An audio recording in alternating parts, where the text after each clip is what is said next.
Welcome, Rotarians and guests, to the Rotary Club of Seattle, the fourth oldest and one of the world's largest Rotary clubs, where we embrace service above self and are connecting for good. Last November, I attended TEDx Seattle. The theme was greater than, and hands down, the most compelling presentation was titled The Life-Changing Power of Live Theater. And the speaker was the producing artistic director at Seattle's Intiman Theater, Andrew Russell. He spoke about social distance and how far away we've come from each other and the growing distance between us, often because of electronics and technology. But in contrast, Andrew painted a picture of the power of theater.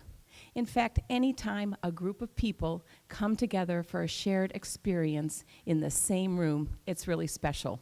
And I won't tell you anymore, but you're in for a treat as Andrew reprises his TEDx Seattle talk for us today. We will be inspired, though, and have the tone set for us by our young Rotary leader and a trustee at our Seattle Rotary Service Foundation, Lauren Domino. And after Lauren's inspiration, if you'll remain standing, because we'll be led in song by Linda Ruff and accompanied on the piano by Marley Iverson. But first, Lauren. Oh, wow, thanks. Today, we give thanks for the artists. I was only 7, but I can remember my first trip to the theater in vivid detail. The anticipation as the lights went out, the excitement as the actors bustled across a wintry stage, the scary ghosts, the evilness of Scrooge, and the sheer joy of celebrating a happy ending alongside my fellow theatergoers, my fellow journeymen. This first experience stayed with me, and over the years, the theater has transported me to too many places to count. Cleopatra's Egypt, LBJ's Oval Office, Anne Frank's Annex, Harlem, war-torn Kabul, and last week, a disco dance party in the Philippines. Woo, yeah.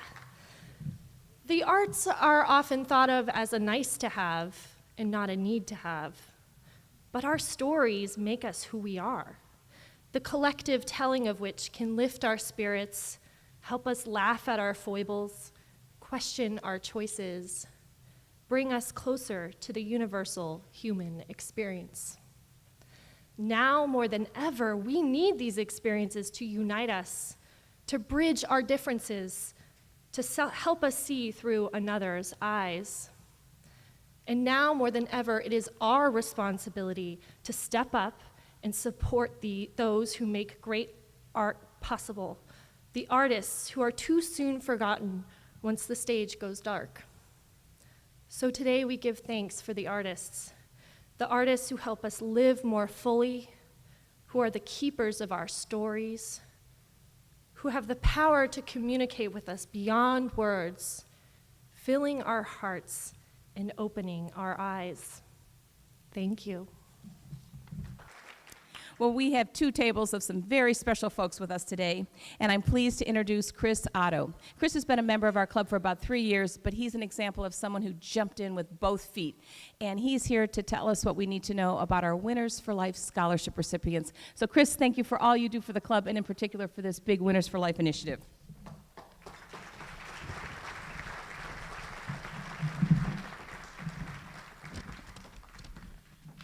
The internet, I didn't give them that picture, but somebody found it. I'm glad I was smiling. Fellow Rotarians, President Kathy, thank you. Guest, it's my honor today to recognize our Winners for Life scholarship recipients. And our Winners for Life program, a real gem of Seattle Rotary, which has been going on for years. Remember, it's high school counselors, teachers who nominate students to be a Winners for Life because of the obstacles, the significant barriers they have overcome to continue to pursue academic excellence, to continue to pursue their dreams and potential, and to continue to be winners all the time. Now, the Winners for Life program, it's a part of our education committee, and I just want to take a moment to recognize two special people in that group. First is Ben Linford. Ben, who's our education committee chair, does so much to support all of the work we do. Thank you. And Janice Weinmiller, co-chair on that committee, also very involved with our scholarship group, helping to put mentors together with these students, helping them all just continue to be more successful. So Janice and Ben, thank you for all your support. This is just a great Rotary project because so many of you get to be involved. Maybe you were a Winners for Life host last month. Maybe you were a part of our interview team. Potentially you were part of the scholarship selection committee. So I'm just going to ask you to wave your hands at your table because I want the other Rotarians to find you afterwards. And you guys figure out how to get involved with Winners for Life. It's the best. 20 years I've been a Rotarian, and this is the most fulfilling thing that I've ever done for a few years. So I'm going to introduce our Winners for Life scholarship recipients. There are 11 of them. Some of them could be with us here today. I'm going to read the names, the high school they attend, and also who their Rotary mentor is. 3 of these students are already in college, and so I'll mention their college, but they're continuing to be mentored by Rotarians. So here they are. Natalie Martin from Middle College, who's being mentored by Janice Weinmiller. Johanna Rivas Menjivar attends Seattle World School, mentored by Jan Curley. Marissa McGinnis, Roosevelt High School, mentored by Karen Lee. Tasia Warnikowski, attending West Seattle High School, mentored by Amy Ridley. Max Davis, attends Center School, mentored by Bob Alexander. Nate Martin, attends Interagency High School, mentored by John Raber. Mary Lee attends Rainier Beach High School, mentored by Jackie Copson. And Jaden Powell, who attends Center School, mentored by Tom Hayward. 1 second on the applause. The next 3 students are our second-year scholarship recipients. We have Diana Hernandez Abundio, who attends North Seattle College, mentored by Roberta Nestis. Diana is studying to be a registered nurse. Hussein Isaac, attending Seattle Central College, mentored by Rob Labasco. Hussein is studying pre-med. And Felix El Italian, he attends South Seattle College, mentored by Jan Curley. Go ahead, Jan, give your applause. He's studying to be an auto repair technician. So we asked all, let's have a big round of applause for that.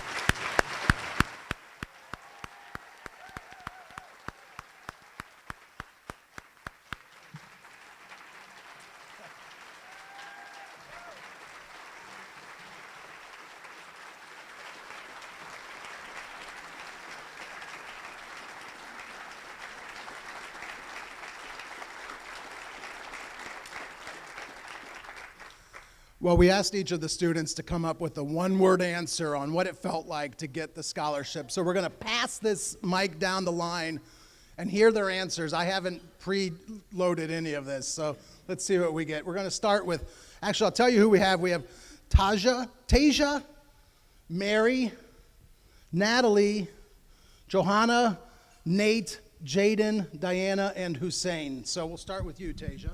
Blessed. Ecstatic. Fortunate. I also feel blessed. Shocked. Wow. Excited. Surprised. Blessed. Blessed. That's excellent.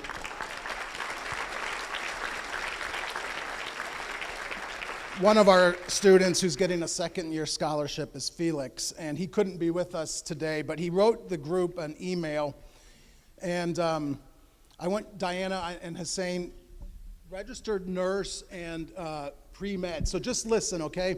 Here's what Felix says. He says, "Wow, I'm speechless. Thank you from the bottom of my heart. This money is going towards a dream, and it couldn't have happened without any of you. And I'd be honored to help all of you with your car needs when I have all of the knowledge. Thank you to everyone. Felix. So here we've got Diana, a future nurse and a future doctor. Are you going to help us with all of our healthcare needs? I can guarantee you, you're going to hear more from these winners for life. This club does so much with this group of students. Thanks to everyone for doing it. Let's have another round of applause for these students.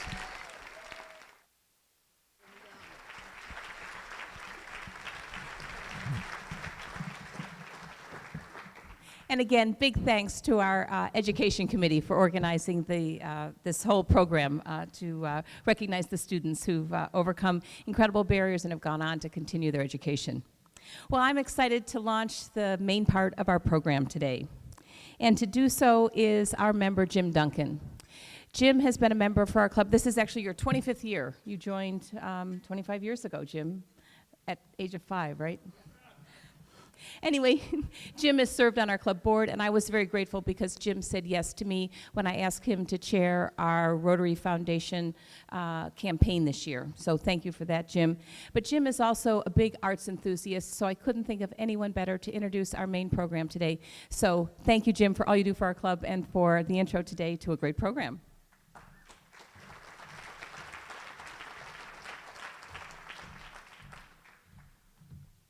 Seattle is fortunate to have so much great theater.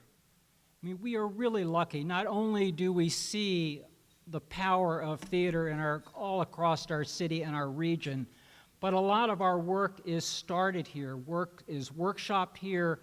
It goes to regional theaters. It wins awards, and it goes to Broadway. One of the gems of our theater community is the Tony Award-winning Intiman Theater and its artistic director, who's our speaker today. Our speaker today joined Intiman and became its artistic director in 2011. And at that time, all the theaters were going through a lot of change. And he worked very closely with the board of directors and came up with a new theater, a new Intiman Theater, that presents a summer festival of plays, and plays that focus on the needs of our community, that include our whole community, and really focus on the tough issues of our time. It's performed with a repertory company of actors. Andrew Russell, who's our speaker today, he directs here, he directs in New York City, and regionally. Here in the Seattle area, he's directed at ACT Theater, the Washington Ensemble Theater, Icicle Creek Theater, Seattle Men's Chorus, Cornish College, and I could go on and on. In New York, he's directed at the Seattle Public Theater. He's worked on Broadway, jazz at Lincoln Center, New York University, Columbia University, et cetera, et cetera. Anyway, you get the idea. He holds a BFA from Carnegie Mellon University. He has partnered with Edelman and come up with workshops to help businesses get better at messaging and telling stories. He is well known regionally. We're lucky to have him here today. Please welcome Andrew Russell.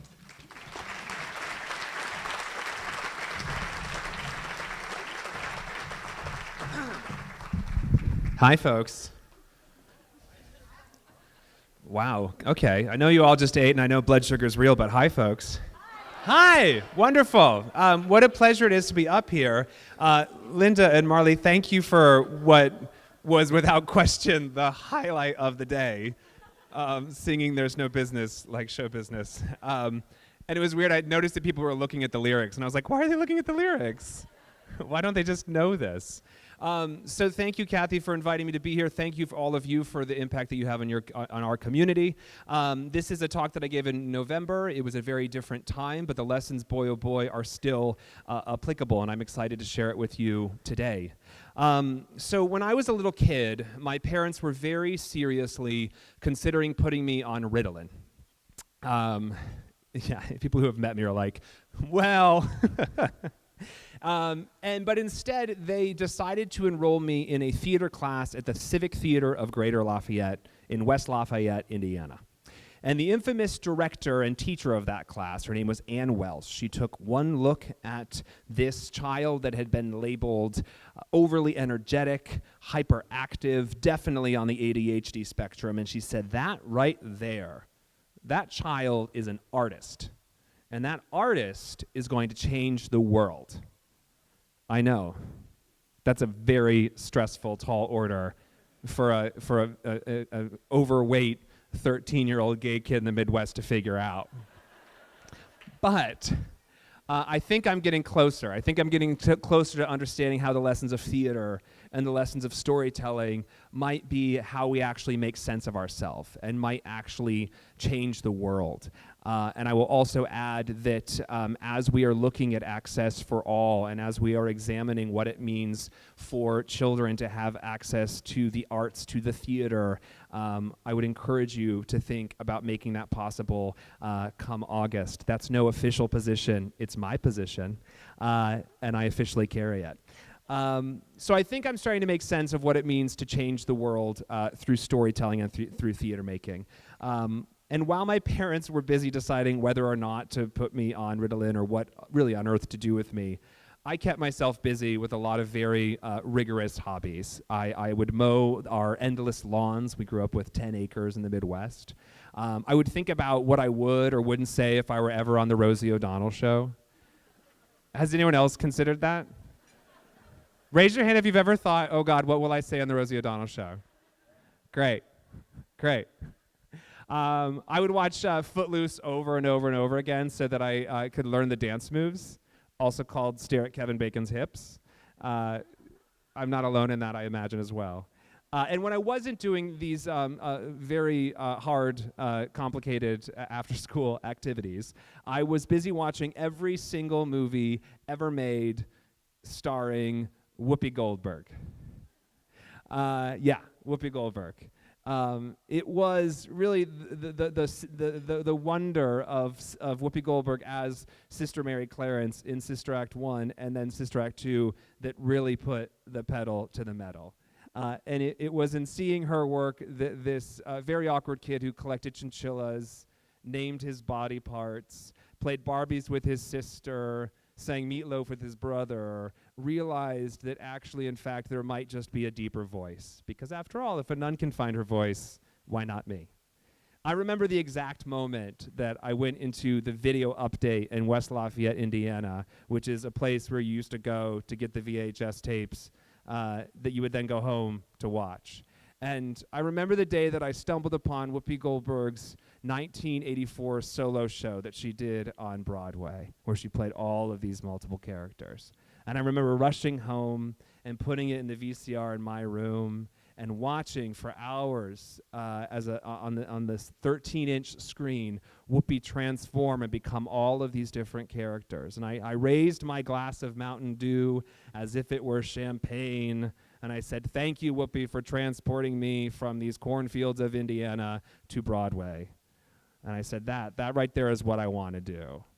Now, when I was 13, my parents surprised me with a birthday trip to New York City for the first time to see a Broadway musical starring, who do you think? Yeah. So Whoopi was starring, and a funny thing happened on the way to the Forum. You think I'm like literally eyeing people who will soon become my new friends, and yep, I see you. Stephen Sondheim plus Whoopi Goldberg, this gay boy almost dissolved in his seat. Now, before the show, I sent backstage a bouquet of flowers and a note to Whoopi. It's very nice to see you. You just did the gesture that could only be described as bless his heart. Yeah, I saw that. Now, because I am as strategic and thorough as I am odd, I sent her a bouquet of flowers and a note, and intermission, an usher came up to me and said, Miss Goldberg wanted you to have this note. And she had written me a note. And on the note, she wrote, Dear Andrew, I see you in your cow tie. I chose to wear a cow tie to my first Broadway show. It's written down. Whoopi Goldberg wrote the words cow tie. And I want you to know that if you want to make a life in theater, you can and you will. Now, wow, right? She didn't have to tell me twice. I wasn't going to let her down. I wasn't going to let Ann Welsh down. I wasn't going to let my family down. And I said, okay, I'm going to set my sights on being an actor on Broadway. Well, like any good story, this one did not turn out as expected. And little did that kid know that he would step off stage forever. Little did he know that he would have to cross all across the country to the wild west of Seattle to really understand how theater and storytelling can shape a community. Not just tell a story, but shape a community. So I've had the luxury of working with Intiman Theater since 2009, and it's been a wild, exciting, thrilling ride. And I've had a front seat at seeing how when you tell a story in a particular way, you can change a community, and that those lessons are applicable not just in the theater or the rehearsal room. So I'll give you 3 examples that really light me up. What I love about theater is it allows you to experience wrongness in real time, right? Because when was the last time you said to yourself, I am wrong, and then you continued forward in your all-knowing wrongness, right? Becky's like, well, never. It's actually cognitively impossible. You have to go through some sort of change or transformation to arrive at the statement, I was wrong. Right? And so you can assess, I would argue, any good story or piece of theater on where is the moment where everyone realized that they were wrong. You know, think of the opening of Fiddler on the Roof when Tevye sings Tradition, right? Never before was there a man more wrong that things would never change. So last year, we produced an entire festival devoted to over 20 black female playwrights co-curated with Valerie Curtis Newton. And in the fall, we did an amazing production called Wedding Band, a love-hate story in black and white by Alice Childress. And this told the story of Julia, a black seamstress, and Herman, a white baker, in 1918 Jim Crow, South Carolina. And they had been in love for 10 years and were not able to get married. And in the climactic scene of that play, Julia finally holds Herman accountable for his privilege and his power. And she pushes on him, and she pushes hard. And he keeps saying, no, but it wasn't me. I didn't do that to your people. And we had it really hard too.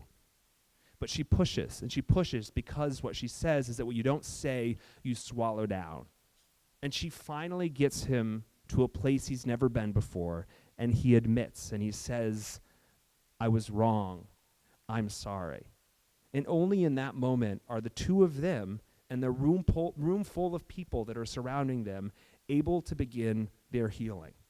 It's quite remarkable that theater not only proposes what might or might not be wrong about our society, but actually proposes a path forward. It allows that which has been unsaid to be said.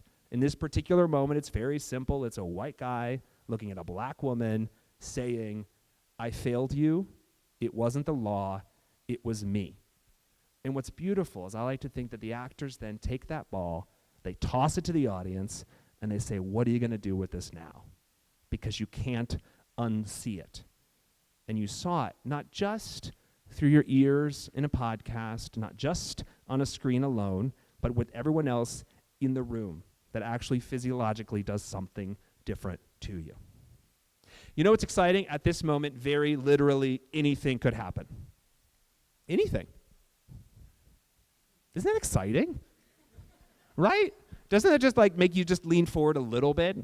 Right? And pull. I know it won't. I know I didn't pull you that far, but that voice in the back of the head that's thinking all those things that a brain's going to think, right? It pulls you a little bit closer. Anything could happen. For example, at this moment, an angel could descend from the ceiling, could soar down at light speed, could land right above my head and whisper into my face, the great work begins. That could happen, right? Rotary, we got budget. That's how Tony Kushner chose to end the first part of his epic masterpiece, Angels in America. Now, we produced a revival production of this a couple years ago, and we're the first regional theater to produce the play after the Broadway run. And I would go into the theater every night at this moment because I love to watch this very diverse audience that was reconsidering the 1980s, that was listening to the foul mouth of Roy Cohn echo through time. Roy Cohn, may I remind you, who was a mentor and the lawyer of Donald Trump. So if you are ever curious about what moves that human will make, I encourage you to get to know Roy Cohn, sentences I hope I never would say at a Westin at a lovely lunch, but facts are facts. As I walked into that theater and watched this room full of very diverse people looking at a story, suddenly as this angel descended upon them, they all leaned forward and were in the exact same moment. And that's something, both literally and metaphorically. Even if nothing else is in common with these people, they share that moment. And that's also what's happening right here, a shared public moment. It's what I call the public now, right? Isn't it funny how we name things, right? The other day someone was talking about the origin of the word real time. I was like, the fact that we actually have to talk about a real time, right? We're adapting. The public now are these shared moments that are different than a private now, right? A private now might be that lovely feeling you get when you're, right swiping on a particular app that you think is going to bring you comfort in this very cruel world, right? Do you notice that I just do this like it's just a muscle? I do. A private now might be a hysterical video that you're watching on the bus as you head to work, or a Snapchat that was made just for you. And those are meaningful. Those are really important to you and for your life. But they're different than a public now that actually has you in the exact same moment. For a few years, many years in fact, I've been developing a musical called Stew for Silverton, which tells the story of America's first openly transgender mayor, the mayor of Silverton, Oregon. Now, when we first produced this musical, this was before Caitlyn Jenner, before Laverne Cox. This was before Transparent. And now this musical, which I like to call a mix between the Rocky Horror Picture Show and The Music Man, tells the story of a small town, which is, to quote the musical, picture perfect, picturesque, Rockwell would approve. And this small town, with population under 10,000 and over 25 churches to serve those 10,000 citizens, elected a gender anarchist to be their mayor, someone who does not identify as he or she, but just as Stu.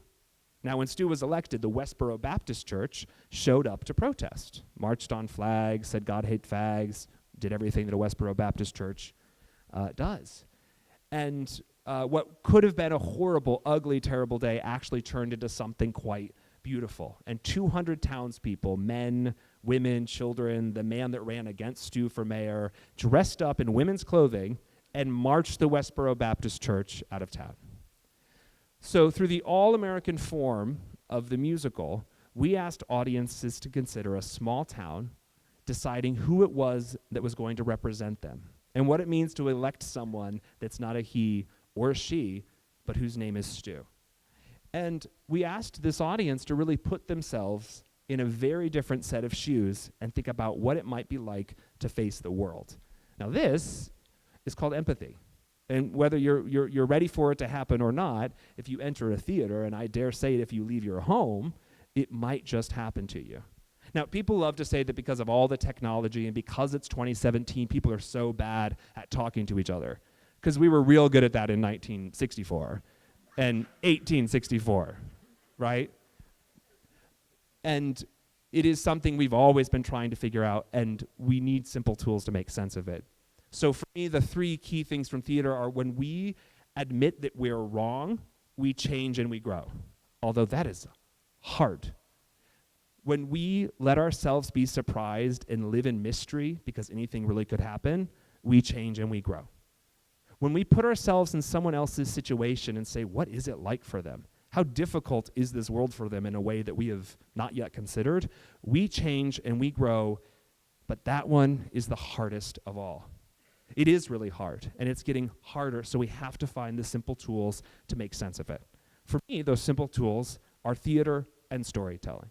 And when I say theater, I don't mean fancy theater with big production values. I don't necessarily mean even showing up in a theater. I mean this kind of theater. This, I called you on the phone instead of emailing you. This, could we actually get together? This, we're in the same room looking at each other eye to eye type of theater. Because let's be real, folks. We evolved to be greater than just the likes in our day or the swipes in our afternoon or the ping of an instant message. We actually evolved ourselves through sheer force to be more than just plugged in brains. We evolved ourselves to laugh, to cry, to find what we have in common more frequently than what we find that we have different, and to do that in the same room together with others. So I'm asking all of you to think about what your superpowers are and to call in all of the reserves, because for me, that superpower is theater, and that superpower is storytelling. Because as we look at the world ahead of us, there is so much work to do, and we have to get started. Thank you very much.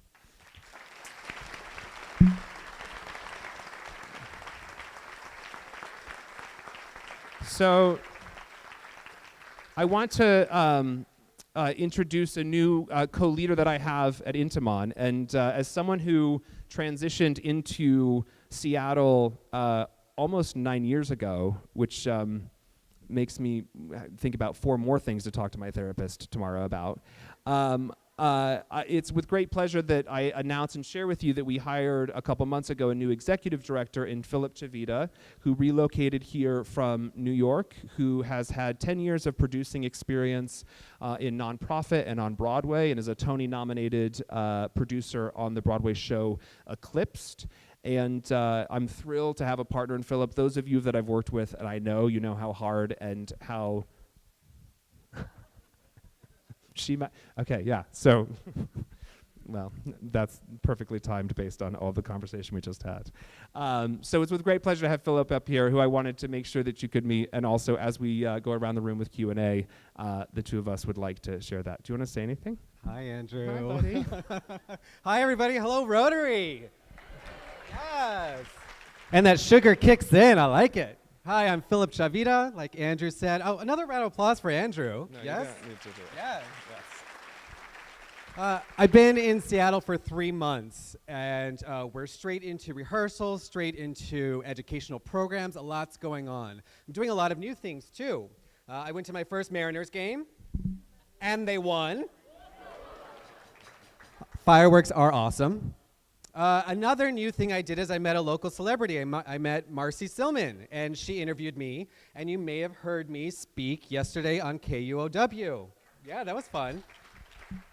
I met Marcy, and I said, I've been listening to NPR for a very long time, and so I've grown acquainted with it here in Seattle, and I go up to her and I say, oh my God, you sound exactly like you do on the radio. And she goes, I know, it's my voice. So barbecue is our first main stage at Intiman Theater Company. New to me is the Central District. New to me are a lot of these neighborhoods, but I'm learning a lot about the Central District because we're performing there. We're in the Langston Hughes Performing Arts Institute. Has anybody been to Langston? Yes. Synagogue, now transformed into a performing arts space that's led by the city, and we are there the entire month. We open tomorrow, and we are ready. You'll see on your tables these brightly colored postcards. They've got a Rotary discount. So please get your 20% off on season passes to see our shows and to this show. I'll set it up very quickly. The synopsis is we've got an adult daughter, and she a crackhead hoe. That's literal text from the script. She's got a family, and they're like, we gotta fix this woman. We gotta give her an intervention. What do? They watch intervention on television, and they have one. Guess how that goes. The same act, we've got another young daughter, or another grown daughter. She another crackhead hoe. Her family wants to hold an intervention. What's going on? We got a white family. We got a black family. Discover a lot with us. Come see the show and talk to me before, talk to me afterwards. Intiman Theater is also doing educational programs. We were just in Franklin High School doing a tech initiative program because we at Intiman recognize that we want a colorful workforce. We want women in the workforce and behind the scenes. So if we can help build that workforce, push them out into the unions, I think we have a stronger future.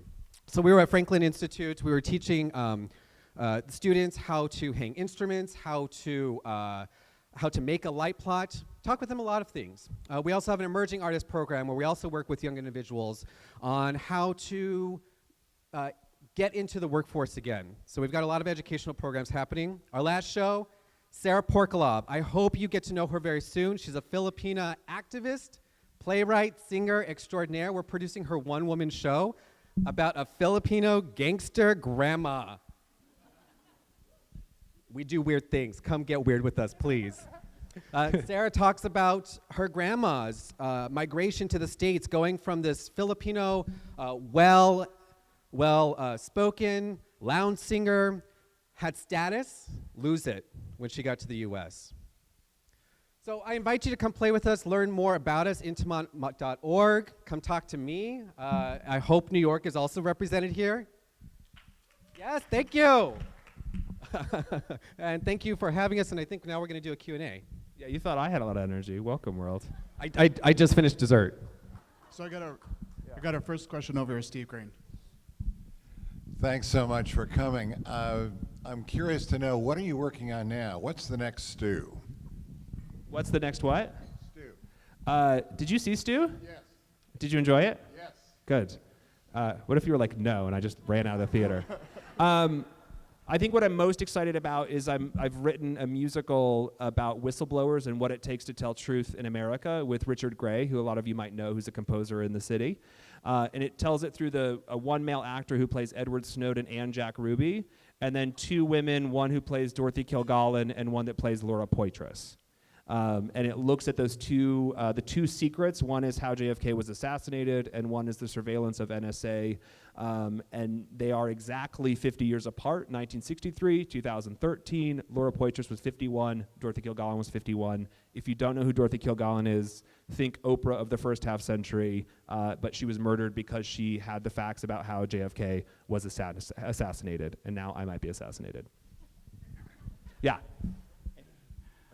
Hello. Well, thank you for being here. My question really is about competition in Seattle. A lot of theater here. How do you differentiate Intiman from the Rep, from ACT, from others? That's a great question. We just, and you've got something as well I want to make sure you get. We just revised our, I think the key of that is to know actually how you serve our community. When we chose to reopen and reestablish ourselves in 2011, we had to think about what we wanted to preserve and what we wanted to let go. And our mission is to boldly produce bold theater that wrestles with American inequities, and to do so in ways that are partnered deeply with the community, and to advance racial, social, and gender equity on stage and off. And we've really focused on that as much as we can, and I think are slowly getting recognized in that area, because if folks don't actually know why they're making the work they're making, then they will go away. I'd like to talk about a bit of our administration. I think what sets us apart from other companies, and is certainly a big reason why I chose Intiman, is that we have an equity, diversity, and inclusion pillar in our strategic plan. And that is implemented both on stage and off stage. So we see a need for women, because women are a minority in the arts, as well as people of color, to have jobs both on stage and off stage. So one of my favorite examples of that is UW had this program where they wanted to have students come work with us on a press release. And I said, well, I want to work with women and people of color. And if we can't do that, I don't know that we're going to move forward with this program. And that was the first time in my adult life I've wanted to say that and had authority to follow through with that. So I think that's what sets Intiman apart at this moment on the type of work that we do. Thank you.